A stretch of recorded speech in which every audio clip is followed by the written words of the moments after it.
तो देखिए एक बात बताते हैं, हथियार कितना भी खतरनाक और बड़ा क्यों ना हो जाए, चलाने वाला खतरनाक होना चाहिए। तो कॉलेज और स्कूल कितना भी अच्छा क्यों ना हो, पढ़ने वाला स्टूडेंट में अंदर मेहनत होना चाहिए। हिंदी मीडियम वालों के अंदर मेहनत ज़्यादा होता है, गाँव के लड़कों के अंदर बहुत मेहनत होती है। उसके पास पसीना होता है ना, तो एसी नहीं चलाता है, गमछा से मार लेता है पसीना।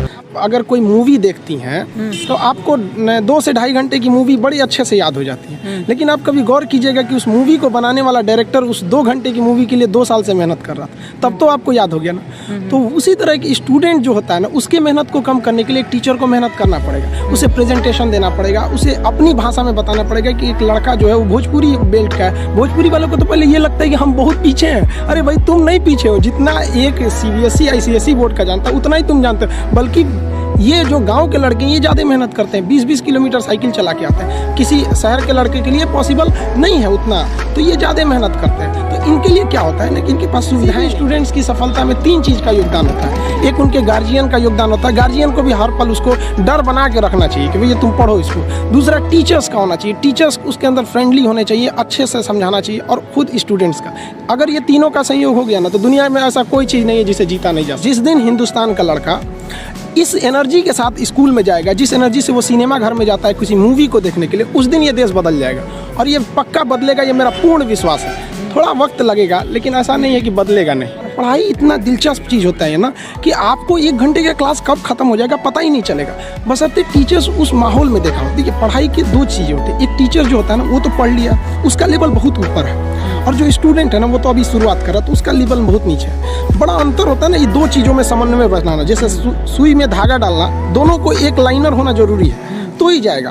तो इसलिए क्या करना है कि टीचर्स को अपने लेवल को थोड़ा सा नीचे लाना। उसके लिए आसान है टीचर को कि भाई जो समझा रहा है बड़े लैंग्वेज में, उसको देहाती लैंग्वेज या नॉर्मल लैंग्वेज में समझाए, अपने लेवल को थोड़ा सा नीचे। और लड़के का भी ये कर्तव्य बनता है, माँ बाप का भी कर्तव्य बनता है कि उसको हमेशा प्रेरित करेंगे, थोड़ा सा तुम घर से थोड़ा सा मेहनत करके आओ इसमें कि सर आज क्या पढ़ाने वाले हैं। जैसे ये हो जाएगा फिर कोई समस्या नहीं आएगी। तो टीचर स्टूडेंट दोनों की ओर से होना चाहिए इस चीज़ को। लेकिन टीचर को समझना चाहिए कि आप पढ़े लिखे हैं, आपसे गलती ना हो, इसलिए आप लड़कों को उनकी कमजोरी तक में बताएं। यहाँ पर बहुत से लड़के होते हैं वो तो सवाल ही नहीं पूछ पाते हैं डर के मारे। ये नहीं होना चाहिए, क्योंकि वो टीचर को टीचर समझ रहा है। लेकिन अगर टीचर को जिस दिन वो दोस्त समझने लगेगा ना, वो सवाल पूछेगा। और अगर वो सवाल नहीं पूछ रहा है तो आप क्या कर रहे हैं? 130 करोड़ जनसंख्या में आप एक मानव संसाधन को खराब कर रहे हैं अपने विद्यालय में बैठा के। वो सवाल नहीं पूछा तो क्या करें? लेकिन अभी की जो दौर है वो युवाओं के हाथ में, स्टूडेंट्स के हाथ में। अब युवा अपने अधिकार के लिए आप दबिए नहीं, आप दबेंगे तो दबाएंगे। और आप पढ़े लिखे होकर दब जाएंगे तो फिर एक अनपढ़ को तो कुचल दिया जाएगा, उसको दबाया ही नहीं जाएगा। तो अब स्टूडेंट्स जाग गया है, अब स्टूडेंट्स को कोई नहीं रोक सकता। आगे वाले देश का भविष्य वही है। और हमारे कलाम साहब ने भी कहा था कि किसी देश का भविष्य किसी कॉलेज के अंतिम बेंच पर बैठा हुआ विद्यार्थी के देख कर। स्टूडेंट सरकारी स्कूल में पढ़ने जाता है तो आपको क्या लगता है उसको कितना नॉलेज मिलेगा? वो 1 घंटा बैठेगा तो 1 घंटा में कितना नॉलेज गेन कर पाएगा? तो वहाँ एक कॉलेज के मैनेजमेंट की भी गलती है और स्टूडेंट्स में भी है कि भाई देखिए आप कॉलेज नहीं जाइएगा तो फिर स्कूल और कॉलेज जो होता है ना, माँ का दूध होता है, और ये सबके लिए ज़रूरी होता है। ये ज़रूरी है, वहाँ उनको भी समझना पड़ेगा। और गार्जियन के भी अंदर भी एक नैतिकता आनी चाहिए। और स्टूडेंट की जो सबसे बड़ी खराबी क्या है ना, उनके अंदर इच्छा है कि हमें कुछ करना है, उनके अंदर शौक है कि हमें नौकरी पाना है, पढ़ाई करना है, लेकिन उनके अंदर डर नहीं है। और ये डर बहुत ज़रूरी चीज़ होता है। किसी भी रिलेशन को बनाने के लिए ना डर, ज़रूरत और इंसानियत ये बना रहना ज़रूरी है। तो टीचर के अंदर इंसानियत होना चाहिए कि भैया हमें लड़कों को पढ़ाना है। लड़के के अंदर ज़रूरत है कि अगर हम पढ़े लिखेंगे नहीं, आगे नहीं जाएंगे तो हम कोई अच्छा काम नहीं कर पाएंगे। और डर तो सबसे ज़्यादा ज़रूरत है उसके जॉब की या किसी चीज़ का। डर तो होना ज़रूरी है कि अगर नहीं पढ़ेंगे तो समाज में हमको एकदम पीछे कर दिया जाएगा। तो स्टूडेंट के अंदर ना अभी डर नहीं रहा है, कह अरे क्या दिक्कत है, अगली बार फिर भर देंगे फॉर्म, फिर कर देंगे, ये कर देंगे। और गार्जियन भी नहीं पूछता है उससे कि इस साल रिजल्ट नहीं हुआ तो क्यों नहीं हुआ।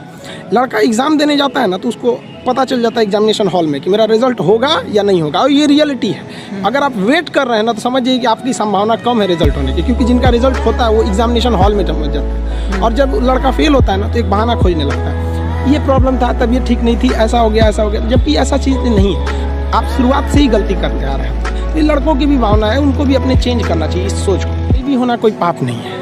एक रेस के घोड़ा को अगर आप देखिएगा ना तो रेस पे घोड़े पे जो बैठा होता है घुड़सवार, उस घोड़े को बहुत मारता है, इतना तकलीफ देता है कि घोड़ा को समझ में नहीं आता है कि हमको तकलीफ क्यों दे रहा है। लेकिन रियलिटी में देखिएगा ना तो उसका मालिक उस घोड़े को जिताना चाहता है। उसी तरह हमारा मालिक भगवान है। अगर हमें गरीबी दे रहा है, तकलीफ दे रहा है ना, तो आप इससे घबराइए नहीं।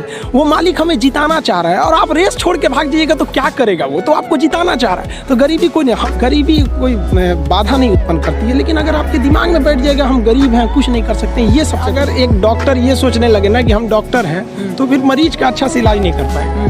अगर डॉक्टर ये सोचे ना कि हम भी मरीज हैं और ये सोच के वो इंजेक्शन लगाए कि हम अपने को लगा रहे हैं, तो फिर उस मरीज को थोड़ा कम दर्द होगा। तो टीचर जब ये सोच के पढ़ाने लगेगा ना कि हम टीचर हैं, तो फिर स्टूडेंट को समझने में दिक्कत आ जाएगा। तो टीचर को ये सोचना चाहिए ना कि हम भी एज एक स्टूडेंट की तरह ही हैं और एकदम मिनिमम भाषा, मतलब एकदम नॉर्मल भाषा में उसे समझा। जहाँ तक बात कहें ना कि सीबीएसई बोर्ड या जो बड़े लोग होते हैं उनके बच्चे अच्छे हैं, तो देखिए एक बात बताते हैं, हथियार कितना भी खतरनाक और बड़ा क्यों ना हो जाए, चलाने वाला खतरनाक होना चाहिए। तो कॉलेज और स्कूल कितना भी अच्छा क्यों ना हो, पढ़ने वाला स्टूडेंट के अंदर मेहनत होना चाहिए। हिंदी मीडियम वालों के अंदर मेहनत ज़्यादा होता है, गाँव के लड़कों के अंदर बहुत मेहनत होता है। उसके पास पसीना होता है ना, तो एसी नहीं चलाता है, गमछा से मार लेता है पसीना, हाथ में रुमाल बांध लेता है कि पसीने से कॉपी ना भीगे वहाँ पर। उसके पास तकिया नहीं होता है मोड़ने के लिए, हाथ मोड़ के लगा लेता है तकिया, वो पढ़ता है सुबह उठ के। तो ऐसा नहीं है उनके पास मेहनत नहीं, वो बहुत मेहनत करते हैं। लेकिन उनके साथ सबसे बड़ा कमी क्या है कि आज से 5 साल पहले उनके पास कोई ऐसा साधन नहीं था कि उन्हें अच्छे टीचर मिल सके। अब तो डिजिटली हो गया। ये सबसे फायदा हुआ है गाँव वालों के लिए कि आप डिजिटल, आप गाँव के किसी कोना में बैठ के इंडिया के किसी टीचर से पढ़ सकते हैं। ये सबसे बड़ा फायदा है। और अमीरों को यहाँ पहले बेनिफिट मिलता था